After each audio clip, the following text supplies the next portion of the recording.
Direction la Guadeloupe, à 6800 km de Paris.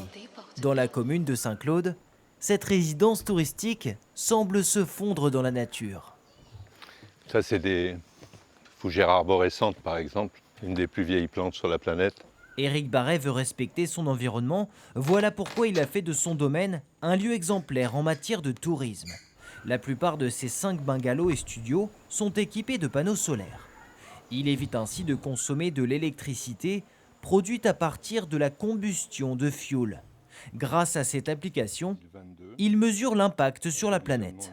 Voilà, on a réduit de 26 kg notre émission de CO2 dans l'air aujourd'hui, dans une petite production, et on est à 28 tonnes pour l'année 2022 de CO2 en moins. Au total, 70% de la consommation est prise en charge par les panneaux solaires. Les propriétaires récupèrent aussi l'eau de pluie pour alimenter les toilettes ou les douches.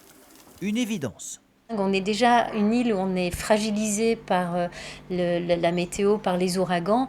Donc nous, l'homme, on doit vraiment respecter ce qu'on a. La piscine est aussi traitée au magnésium, moins polluant que le chlore. Et dans les bungalows, aucune climatisation, mais des persiennes qui créent un courant d'air. Pour les clients, ça change tout. Je suis très à cheval sur le respect de la nature. Donc je vis bien ici.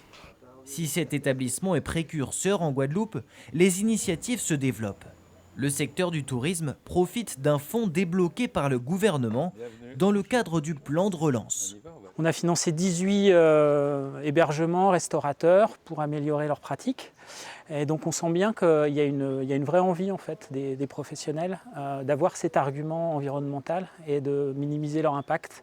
Végétalisation des toits, mise en place de composteurs, il suffit de quelques installations pour réduire son impact environnemental.